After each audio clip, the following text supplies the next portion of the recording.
नमस्कार दोस्तों, मैं डॉक्टर धीरज होते, संजीवनी महाविद्यालय चापोली। आज के इस ऑनलाइन ताशिका में आप सभी का हार्दिक स्वागत है। बीए, बीकॉम, बीएससी के एसएल हिंदी के अंतर्गत हम युवाओं से इस संबोधन को देख रहे हैं। ये जो रचना है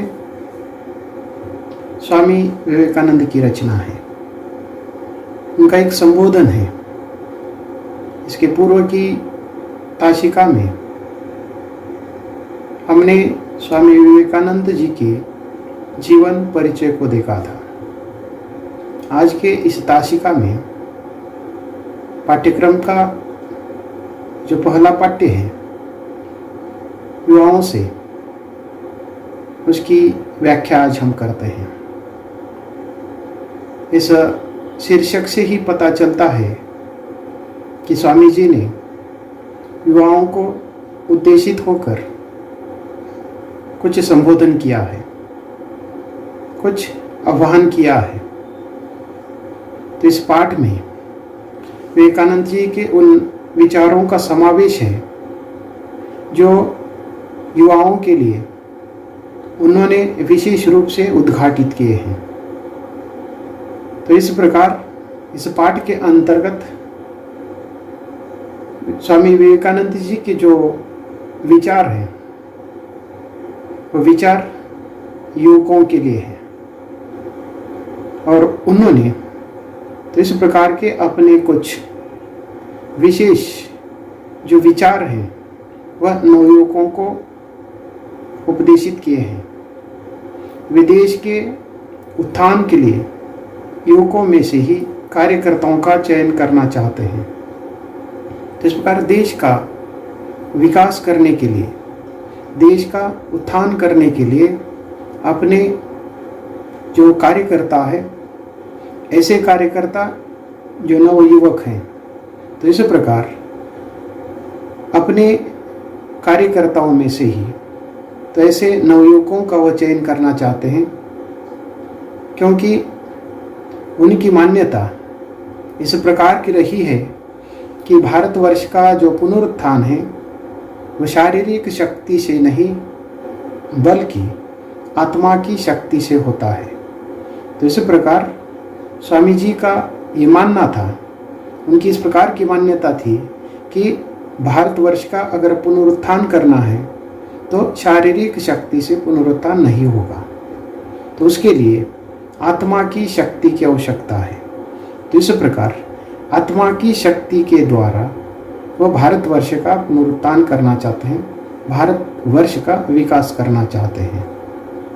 इतना ही नहीं, तो उन्होंने नवीन भारत का निर्माण करने के लिए सभी वर्गों, सभी स्थानों तथा सभी क्षेत्रों से उसका विकास करना चाहते हैं। तो इस प्रकार इस रचना के माध्यम से स्वामी जी नवीन भारत सभी वर्गों, स्थानों तथा क्षेत्रों से उदित होने की बात करते हैं। किसी एक विशिष्ट क्षेत्र में, किसी एक विशिष्ट वर्ग में वह इस देश का विकास नहीं चाहते हैं, तो सभी वर्गों में वह विकास चाहते हैं, सभी स्थानों से विकास चाहते हैं, सभी क्षेत्रों पर उसका विकास करना चाहते हैं। यदि भारत नहीं रहेगा तो सदाचारपूर्ण जीवन का ही संसार से विनाश हो जाएगा। तो इस प्रकार एक सदाचारपूर्ण जीवन संसार को जीवित रहने के लिए, विशेषकर भारत को जीवित रहने के लिए अत्यावश्यक है। तो इस प्रकार उनकी ये जो मान्यता है, भारत को अगर जीवित रखना है, उसका सर ऊंचा करना है, उसका पुनरुत्थान करना है, तो नवयुवकों में सदाचारपूर्ण जीवन की आवश्यकता है। और इस प्रकार के एक अच्छे आचरण के मनुष्य का वह निर्माण करना चाहते हैं।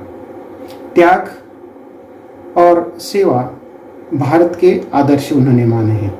तो इस प्रकार एक आदर्श भारत, एक पुनरुत्थान भारत का निर्माण करने के लिए युवकों में त्याग और सेवा का भाव होना चाहिए।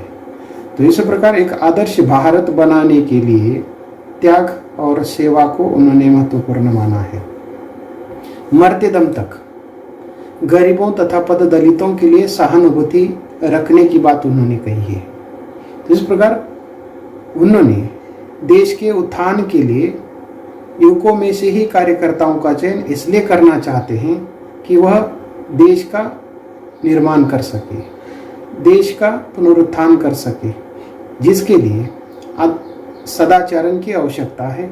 साथ ही उनका जो उपदेश है तो इस प्रकार का रहा है कि अपने कार्यकर्ताओं को या इस प्रकार के नवयुवकों को वे इस प्रकार का संदेश देते हैं कि मरते दम तक गरीबों तथा पद दलितों की सेवा करने का उन्होंने कहा है। तो इस प्रकार मरते दम तक गरीबों तथा पद दलितों के लिए अपने मन में सहानुभूति रखने की बात उन्होंने कही है।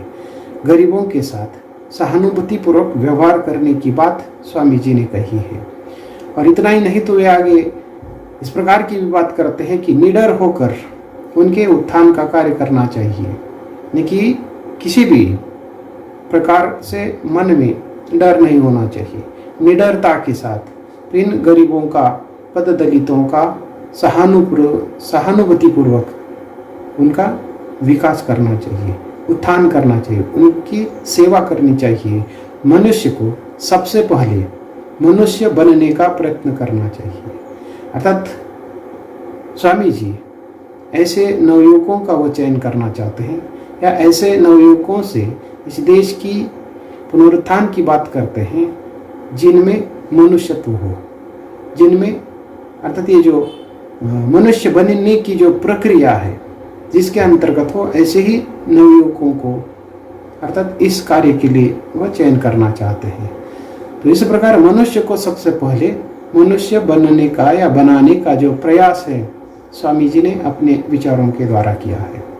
सुधार की अपेक्षा स्वाभाविक उन्नति अधिक महत्वपूर्ण है। तो इस प्रकार ये जो सुधार की जो बात हम करते हैं तो ये सुधार की बात करने की आवश्यकता नहीं है। तो सुधार अपने आप होना चाहिए। सुधार या ये जो उन्नति है, विकास है, वह स्वाभाविक होना चाहिए। और ये तब संभव है जब ये जो युवक है, युवकों के मन में गरीबों के प्रति अगर सहानुभूति है, देश के प्रति त्याग और सेवा का भाव है, तभी ये संभव है।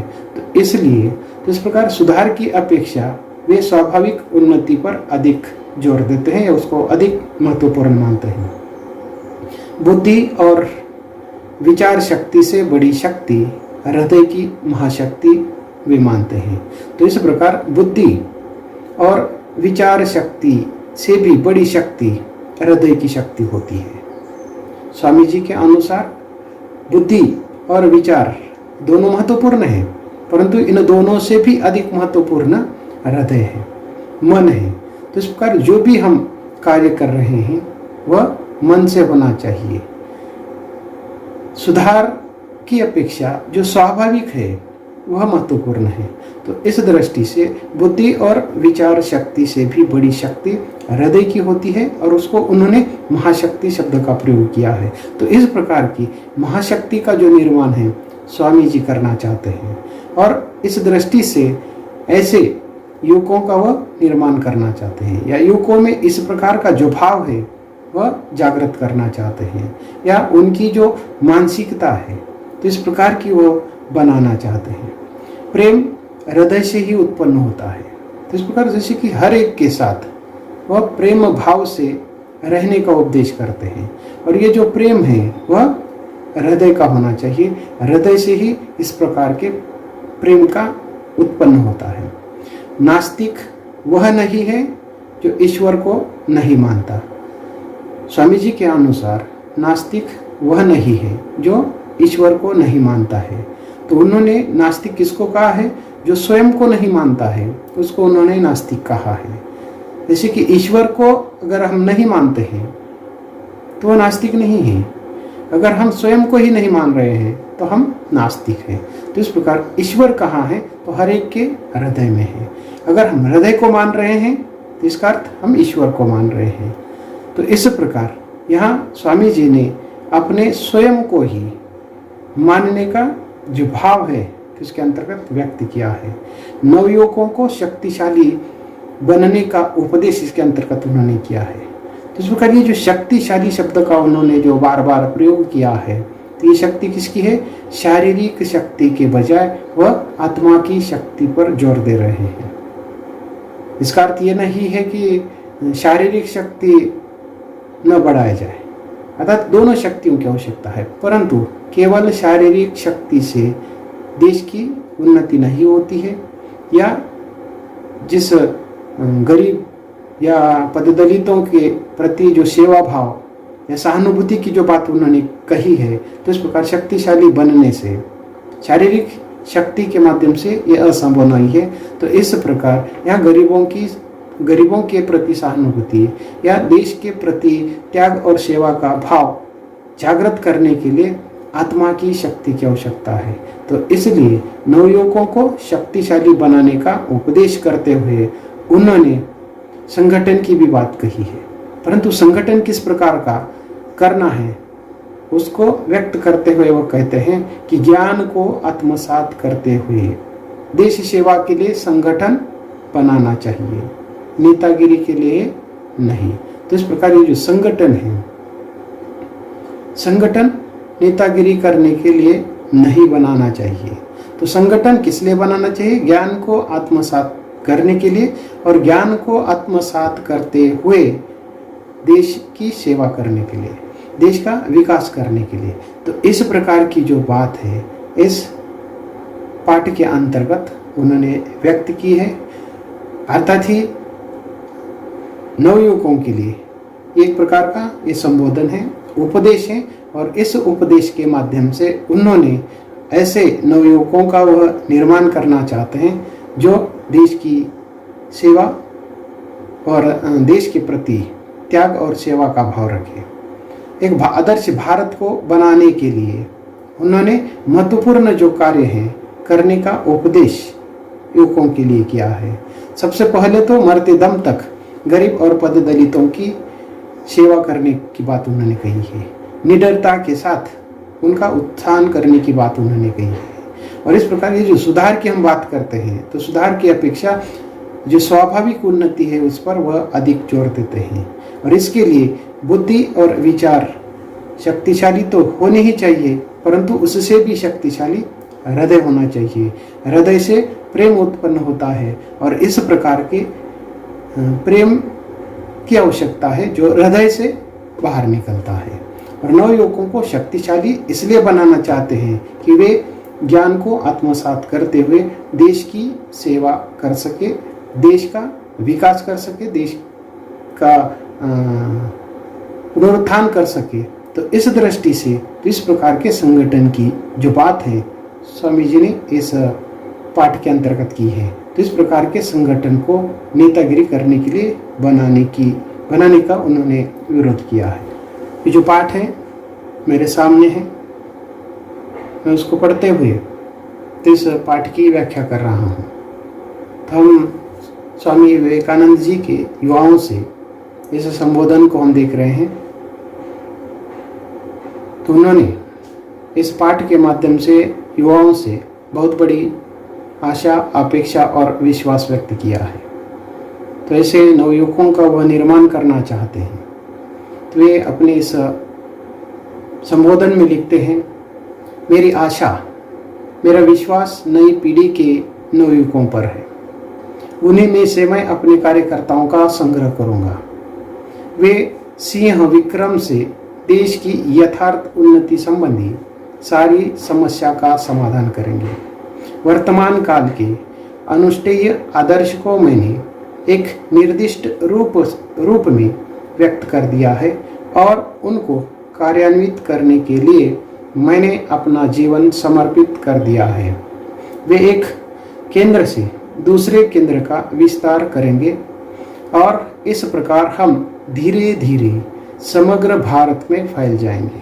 तो इस प्रकार इस परिच्छेद में स्वामी विवेकानंद जी नव युवकों पर विशेष जोर देते हुए उनसे आशा कर रहे हैं, उनसे उनको विश्वास है कि जो नई पीढ़ी है, नई पीढ़ी के नव युवकों पर उनका भरोसा है, उनका विश्वास है।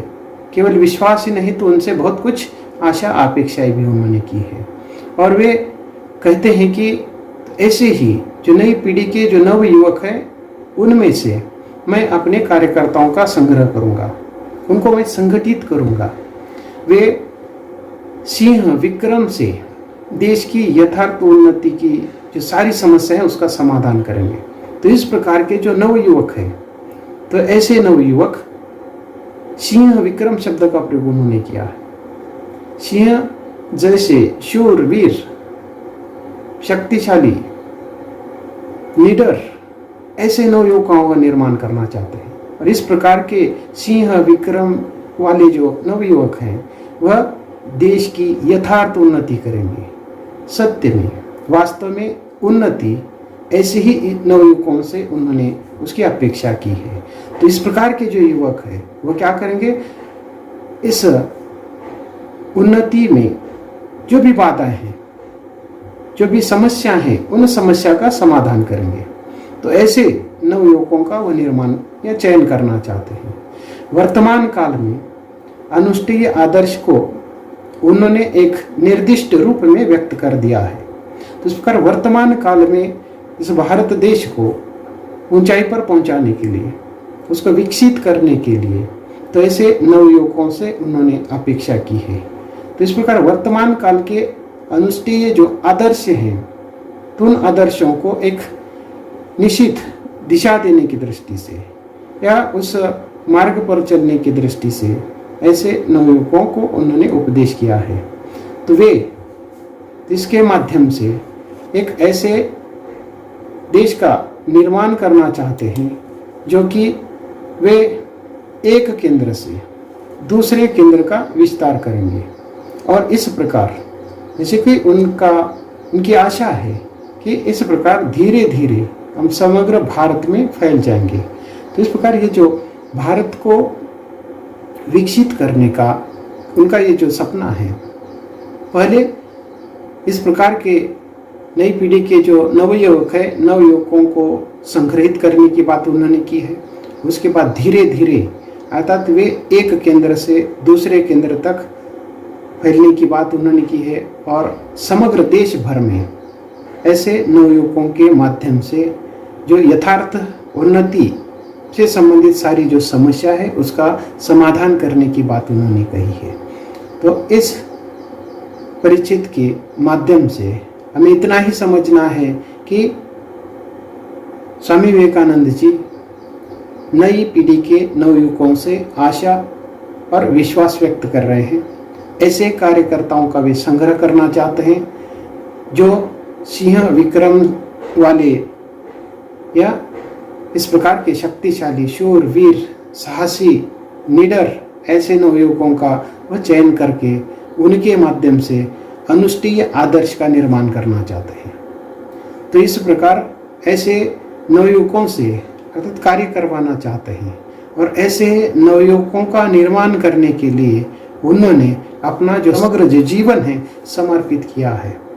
और उन्हें विश्वास है कि वे एक केंद्र से दूसरे केंद्र तक विस्तार करेंगे और आगे चलकर धीरे धीरे इस प्रकार समग्र भारत भर फैलने की जो बात है उन्होंने की है। भारतवर्ष का पुनरुत्थान होगा, पर वह शारीरिक शक्ति से नहीं वरन आत्मा की शक्ति द्वारा। वह उत्थान विनाश की ध्वजा लेकर नहीं वरन शांति और प्रेम की ध्वजा से। मैं अपने सामने यह एक सजीव दृश्य अवश्य देख रहा हूँ कि हमारी यह वृद्ध माता पुनः एक बार जागृत होकर अपने सिंहासन पर नव यौवनापूर्ण और पूर्व की अपेक्षा अधिक महिमान्वित होकर विराजी है। शांति और आशीर्वाद के वचनों के साथ सारे संसार में उसके नाम की घोषणा कर दो। इस प्रकार यहाँ स्वामी विवेकानंद जी नवयुवकों से संबोधित करते हुए कहते हैं कि भारतवर्ष का पुनरुत्थान होगा, भारतवर्ष का पुनः विकास होगा। पर यह जो विकास है वह शारीरिक शक्ति से नहीं तो आत्मा की शक्ति के द्वारा करना चाहते हैं। इस प्रकार का विकास करने के लिए शारीरिक शक्ति नहीं तो आत्मा की जो शक्ति है वह कार्य करती है। तो इस प्रकार उन्होंने शारीरिक शक्ति की अपेक्षा आत्मा की शक्ति पर जोर दिया है। तो इस प्रकार का वह सपना देख रहे हैं, अपने इस भारत माता को पुनः एक बार नव यौवनापूर्ण, पुनः एक बार जैसे पूरी शक्ति के साथ पुनरुत्थान करना चाहते हैं।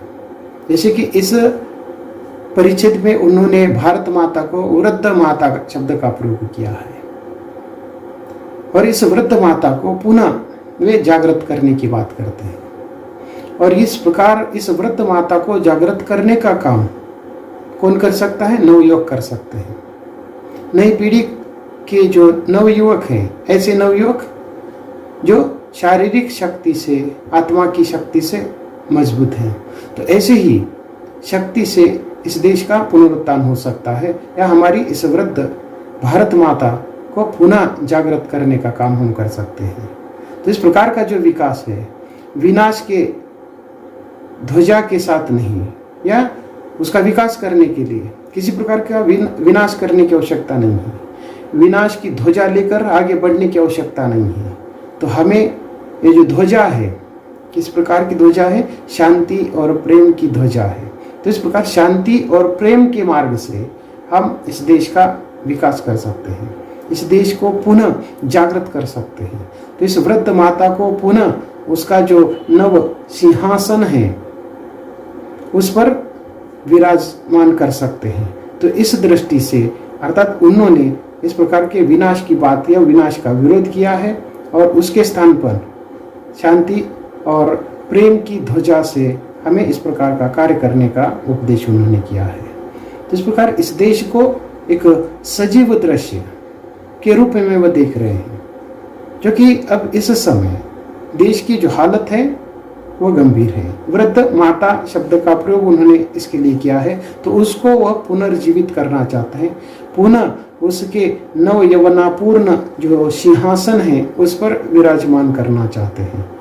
और इस प्रकार इस वृद्ध माता को जागृत करने के लिए शांति और आशीर्वाद के वचनों की आवश्यकता है। तो इस प्रकार शांति और आशीर्वाद के वचनों के साथ सारे संसार में उसके नाम की घोषणा करने की बात करते हैं। स्वामी विवेकानंद जी इस भारतवर्ष का वह पुनरुत्थान करना चाहते हैं और उसका पुनरुत्थान करने के लिए शारीरिक शक्ति की नहीं तो आत्मा की शक्ति की आवश्यकता है। और इतना ही नहीं तो इस प्रकार का जो उत्थान है या पुनरुत्थान है वो करने के लिए विनाश की ध्वजा की आवश्यकता नहीं है, तो शांति और प्रेम की ध्वजा की आवश्यकता है। यहाँ स्वामी जी इस प्रकार का एक सजीव दृश्य देख रहे हैं। सजीव दृश्य किस प्रकार का है कि हमारी जो वृद्ध भारत माता है वो पुनः जागृत होकर अपने सिंहासन पर नव यौवनापूर्ण यानी कि पूर्ण जवान अवस्था में अर्थात वह इस सिंहासन पर आरूढ़ हो रही है। तो इस प्रकार का जो सपना है या इस प्रकार की जो आशा है वह नवयुवकों से कर रहे हैं। इस प्रकार का जो विश्वास है उनको नवयुवकों पर है। आगे वो लिखते हैं कि देखो वह निद्रित भारत अब जागने लगा है, मानो हिमालय के प्राणपद वायु स्पर्श से मृत देह के शिथिल प्राय अस्थि मांस तक में प्राण संचार हो रहा है। जड़ता धीरे धीरे दूर हो रही है। जो अंधे हैं वे ही देख नहीं सकते और जो विकृत बुद्धि है वे ही समझ नहीं सकते कि हमारी मातृभूमि अपनी गंभीर निद्रा से अब जाग रही है। अब कोई उसे रोक नहीं सकता। अब यह फिर से सो नहीं सकती। कोई बाह्य शक्ति इस समय उसे दबा नहीं सकती, क्योंकि यह असाधारण शक्ति का देश अब जाग कर खड़ा हो रहा है। तो इस प्रकार भारत माता के प्रति उनके मन में जो आदर है या उसके प्रति उनके मन में जो राष्ट्र प्रेम है वह अपार दिखाई दे रहा है। तो इस प्रकार भारत माता के निद्रित होने की जो बात है उन्होंने की है। अब तक निद्रा अवस्था में था, परंतु अब इस निद्रा से भारत जाग रहा है। भारत जाग रहा है, इसका मतलब भारतीय लोग जागृत हो रहे हैं। हम जानते हैं कि कई वर्षों से भारत विदेशी आक्रमण या भारत पर अनेक विदेशी शासकों ने शासन किया है, परंतु इस समय जैसे कि लोग जागृत हो रहे हैं, अपने देश की रक्षा करने का पूरा जो जिम्मा है ले रहे हैं। तो इस प्रकार जैसे कि चारों तरफ से अर्थात ये जो भारतीय लोग हैं वो किस प्रकार जागृत हो रहे हैं उसका उन्होंने उल्लेख किया है कि देखो, वो कह रहे हैं कि देखो वह निद्रित भारत अब जागने लगा है। तो इस प्रकार ये जो हिमालय का जो प्राण है, हिमालय की जो वायु है, उसके स्पर्श से इस भारत माता का ये जो मृतदेह है जो शिथिल प्राय, उसके अस्थि मांस तक अब प्राण संचरित हो रहा है, उसको उसमें चेतना आ रही है। तो इस प्रकार समग्र जो देश है वह जागृत हो रहा है, लोग जागृत हो रहे हैं, लोगों में ये जो चेतना है वह आ रही है। तो इस प्रकार की बात करते हुए वे आगे कहते हैं कि जड़ता धीरे धीरे दूर हो रही है। ये जो जड़ता है, ये जो अचेतनावस्था है वह धीरे धीरे निकल रही है, वह दूर हो रही है। अर्थात धीरे धीरे जो मनुष्य है या भारतीय है वह जागृत हो रहा है। जो अंधे हैं वे ही देख नहीं सकते, अर्थात जो अंधे हैं उनको दिखाई नहीं देगा। जो अब आज भी तो इस प्रकार से जड़ है, अचेतन है, अंधे हैं, उनको ये जो भारत की जागृत अवस्था की या चेतन अवस्था की जो स्थिति है दिखाई नहीं देगी। इतना ही नहीं तो उन्होंने दूसरे एक शब्द का प्रयोग किया है, विकृत बुद्धि, जिनकी बुद्धि में दोष हैं। तो ऐसे विकृत बुद्धि वाले लोग भी तो इस प्रकार भारत माता के जागते हुए उसका ये जो रूप है वह देख नहीं पाते हैं। अर्थात ये जो अंधे लोग हैं और विकृत बुद्धि के जो लोग हैं, भारत माता की ये जो जागृति है, भारत माता का ये जो विकास है, उसका ये जो चेतन, उसकी जो अवस्था है उसको समझ नहीं सकते हैं, क्योंकि हमारी जो मातृभूमि है अपनी आज तक की जो गंभीर निद्रा है उस गंभीर निद्रा से जाग रही है। तो इस प्रकार जैसे कि आज तक यानी कि जिस समय ये रचना उन्होंने लिखी है या स्वामी जी के समय में, हम जानते हैं कि उसके पूर्व बहुत दिनों तक विदेशी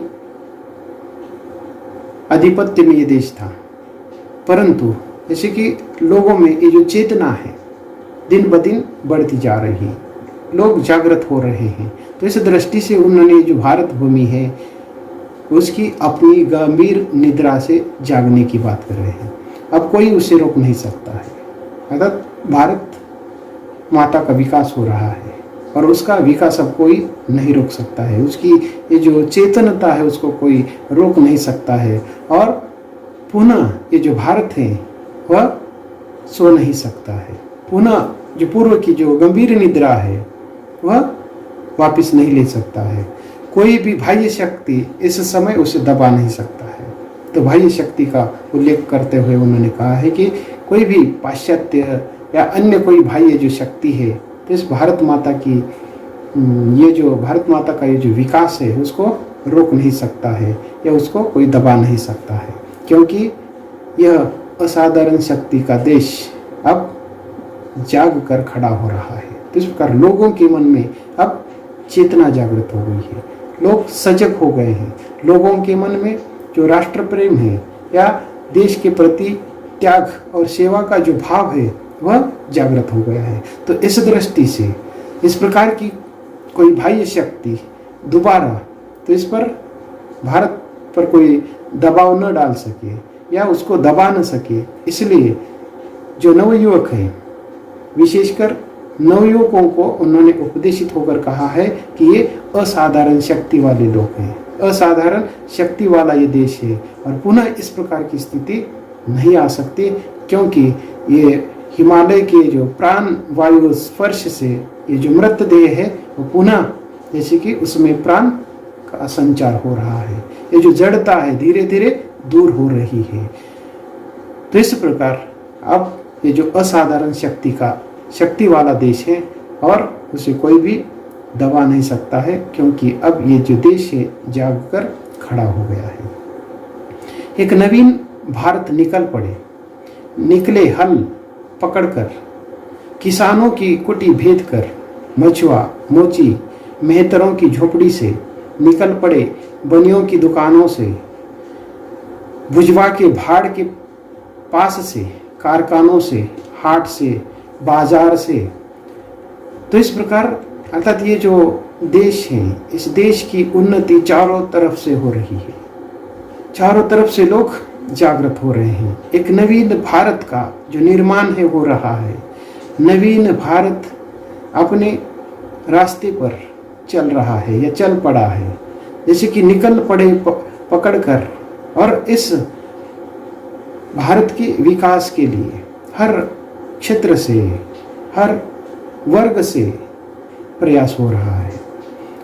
इसके अंतर्गत किसान हैं, किसान कुटी से बाहर निकल रहे हैं, अपने झोपड़ी से बाहर निकल रहे हैं। जो मछुआरे हैं वह भी बाहर आए हैं, मोची है, मेहतरों की जो झोपड़ियां हैं, अर्थात ये जो गरीब वर्ग के लोग हैं, तो ये सारे लोग बाहर निकले हुए हैं भारत माता का विकास करने के लिए, भारत माता का या भारतवर्ष का पुनरुत्थान करने के लिए, उसके विकास के लिए ये सारे लोग अब जागृत हो गए हैं। जो कि निद्रित अवस्था में थे, जो गंभीर निद्रा में थे, अब वे जाग गए हैं। अब उन्हें अपने राष्ट्र के प्रति मन में जो भाव है वह जागृत हो गया है। तो इस दृष्टि से राष्ट्र के प्रति जो सेवा भाव है, त्याग का जो भाव है, इन लोगों के मन में जागृत हुआ है। तो इस दृष्टि से ये सारे लोग बाहर निकल कर आ गए हैं। निकल पड़े बनियों के दुकानों से, ये जो बनिया व्यापारी जो लोग हैं वह भी देश के विकास के लिए बाहर निकले हैं। भुजवा के भाड़ के पास से, तो ये अलग अलग प्रकार के जो वर्ग हैं, कारखानों के कारखानदार, बाजारों से जो भी लोग हैं, अर्थात ये सारे के सारे लोग इस देश की उन्नति के लिए अर्थात बाहर निकले हैं। आज यही रुकते हैं, बाकी का इसके अगले ताशिका में हम देखते हैं। धन्यवाद।